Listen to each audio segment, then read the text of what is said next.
通勤通学中の皆様おはようございます。プクタの世界時事ニュースのお時間です。さあ、本日はですね、ローカライザーの話題になります。今回ですね、小学館がライトノベルの翻訳に AI を導入するということで、これがですね、欧米のローカライザーたちの怒りに火をつけているようなんですね。もうかなりね、怒り狂っている人物もいるということで、本日はね、その詳細を見ていきたいと思います。この番組は海外のホットな時事ニュースをお届けします。通勤通学のお供にちょうどいいチャンネルとなっていますので、ぜひチャンネル登録お願いします。さあ、それでは本題です。こちらね、見えておりますが、今回ですね、小学館がライトノベルをですね、海外に発信するために、この翻訳に AI を導入するということになりました。するとですね、これを聞いた海外の一部のローカライザーたちが激怒しているというんですね。その怒り具合がね、かなりすごいものとなっておりまして、本日はね、その詳細を見ていきたいと思います。で、本日のお話はですね、最近このチャンネルご覧になった方、ちょっとね、わかりにくいかもしれません。もしよろしかったらですね、このね、ローカライズ問題というのを扱った動画たくさん出ております。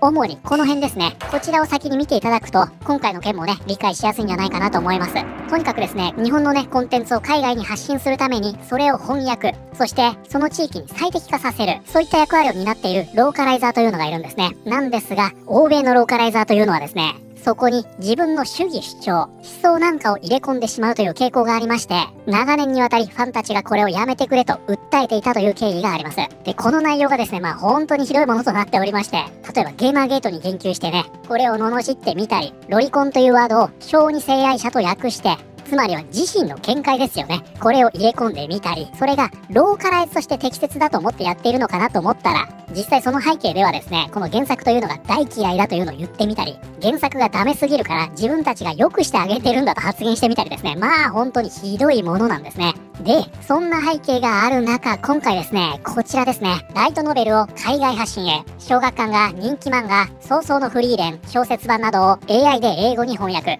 専用アプリを北米で配信。小学館が人気漫画、早々のフリーレンの小説版などのライトノベルを人工知能、AI で英語に翻訳する事業を始めたことが分かった。今年冬に北米圏で専用アプリ、ノーベラスをリリース。漫画やアニメなどに続く日本文化の海外発信に拍車をかけたい考え。ライトノベルは会話の多い若者向けの娯楽小説。小学館によると発行部数の少ない作品も多く、採算性などから翻訳や海外展開は難しかったが、AI の活用によって低コストで多くの作品を翻訳でき、海賊版対策にもなるとしている。ここがやっぱり大きいでしょうね。素早く幅広く翻訳を出すことで海賊版対策になるんですよと。そしてね、ここが重要な部分ですね。ノーベラスは AI で翻訳する前に翻訳者らの手で登場人物の特徴や時代背景、文脈などを細かく整理、物語の世界観や作品の質を保ち、海賊版で見られる単純な機械翻訳と再化する。人気作塩太陽の佐藤さんが俺だけに甘いや国内でアニメ化された作品など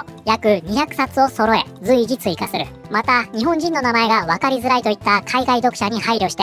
アプリ画面に登場人物のイラストを載せ、セリフは吹き出し形式で表示するなどの工夫をする。小学館ユニバーサルメディア事業局プロデューサーの和田博樹さんは、海外でのライトノベルの潜在的なニーズを掘り起こしつつ、作家さんから預かった作品の価値を最大化したいと意気込む。ということで今回ですね、この小学館が海外に向けてライトノベルを発信する。この時に翻訳はですね、人と AI のハイブリッドですね。これにより行いますよと。このようなことを発表したんですね。するとこれにですね、海外のローカライザーたちが激怒します。こちらバンディングイントゥコミックスさん。小学館がライトノベルの翻訳に AI を使うことにローカライザーが激怒。作品を ruining していることに関心がない。ということで早速ですがこちらですね。ruining とあります。こちらが本日のキーワードになります。ruin 何かを完全に台無しにしたり破壊したりすること。ということでこちらね、ruin というのは破壊する、台無しにするという意味になります。で、これ以外にもですね、有名なところがありまして、こちらですね。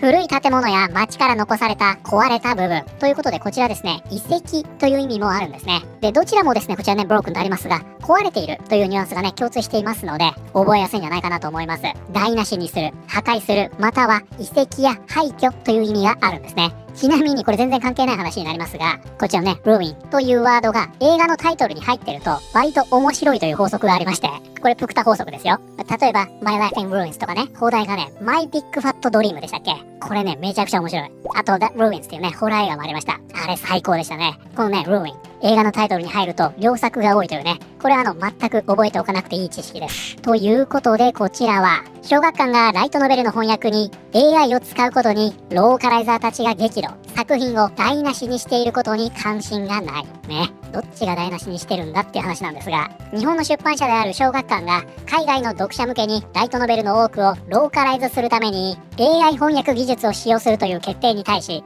多くの英語ローカライズ担当者が不満を抱いている。シンプルに仕事がなくなっちゃうんだね。小学館が新たに発表したライトノベルアプリノーベルズは2024年末頃に北米とカナダでリリースされる予定で、ユーザーはこのアプリを通して同出版社の幅広いライトノベルライブラリーにアクセスできるようになる。このライブラリには負けヒロインが多すぎる、塩対応の佐藤さんが俺だけに甘い、早々のフリーレンなどが含まれる。出版社によればノーベルズは今後2年間で400タイトル以上の書籍をライブラリに追加する予定であり、この野心的なノルマを達成するために小学館はマントラ AI 翻訳エンジンを使用してこのローカライズを支援することを決定しました。ということでこちらね、以前見ましたマントラですね。日本のテクノロジー系企業であるマントラ社が漫画向けに開発したこのエンジンは Google 翻訳や DeepL のように単語の直訳だけでなく、ストーリー、会話の文脈を考慮してより正確なローカライズを実現する。そこからローカリゼーションはマントラ社の人間の編集者に渡され、ここで最終レビューが行われ、最終的に発行元に渡されることになります。ということで、つまりはね、機械と人間のハイブリッドと、これによるローカライズということなんですね。なんですがね、やっぱりちょっとね、ここは伝わりきっていないということなんですね。興味深いことに、漫画アラーツなどの人気アニメや漫画のニュースアカウントは、この人間の部分を把握しておらず、その結果、出版社が機械翻訳のみを使用すると全面的に誤解しました。このため、西洋を拠点とする日本語から英語へのローカライズ担当者の多くは、ローカライズの質を向上させることで AI の脅威に対応するのではなく、代わりに小学館が AI に置き換える決定に激怒することにエネルギーを集中しました。ね、AI にとって変わられないように努力するのではなく文句を言ってると。前面に出たマーケティングに間違いがあり、その大半がどうなるかを考えると恐ろしくなります。と、インフィニット・デンドログラムのローカライザー、アンドリュー氏は断言。これがメディアと視聴者に対する無礼の表れです。ということでね、こちらになりますが、この方、インフィニットデンドログラムのローカライズを担当した方と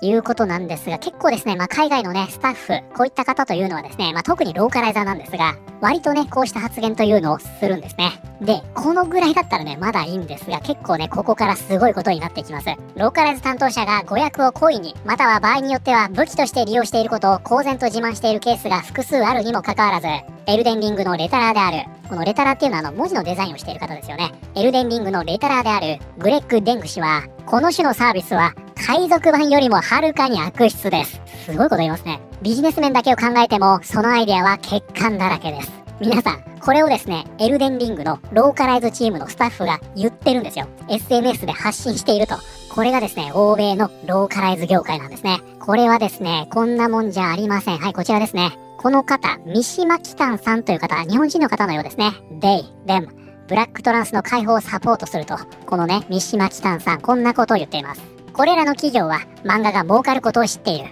彼らは質ではなく、もっと利益を上げようと貪欲に突き進んでいる。人間が書いた物語を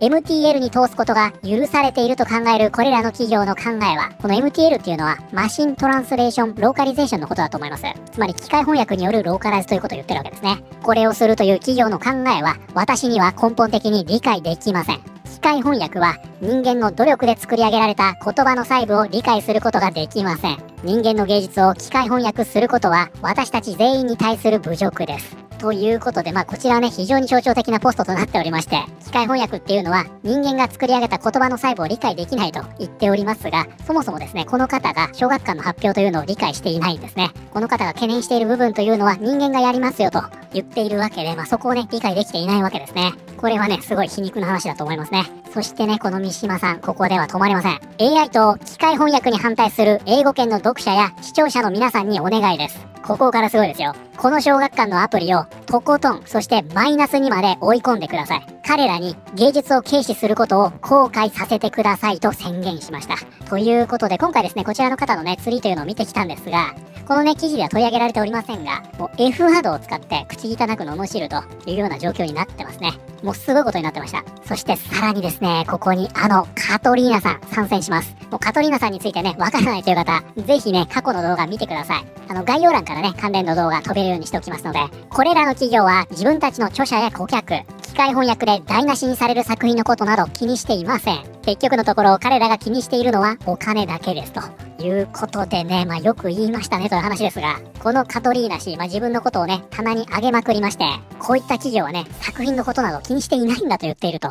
現在このようなことになっているというわけなんですね。はい、ということで本日はですね、小学館が AI 翻訳を使い、ライトノベルを海外に発信することを発表。内容をよくわかっていないローカライザーたちがこのニュースを受けて発狂しているという話題を見てまいりました。いかがだったでしょうか。結局のところですね、一部とはいえですよ。あまりにもね、これまでやらかしすぎたローカライザーたち、ここの影響はね、大きいと思いますよ、やっぱり。だから小学館としてはね、今回のアプリによる日本の作品の発信というのが成功すれば、これまで抱えてきた問題、小規模な作品を発信できないとか、海賊版だとか、あとローカライザーたちによる意図した誤訳ですね。こういったものが一挙に解決できるわけですから、これはね、やらない手はないですよね。ですからこういったね、背景を知っておくと、今後ですね、このノーベラスというのが受け入れられるのかどうか、この動向というのは興味深いものになるんじゃないかなと思います。これについて皆さんはどのように思われたでしょうか。ということで、本日の動画は以上になります。この動画良かったよと思っていただいた方、ぜひチャンネル登録、グッドボタンをお願いします。それではまた通勤通学中にお会いしましょう。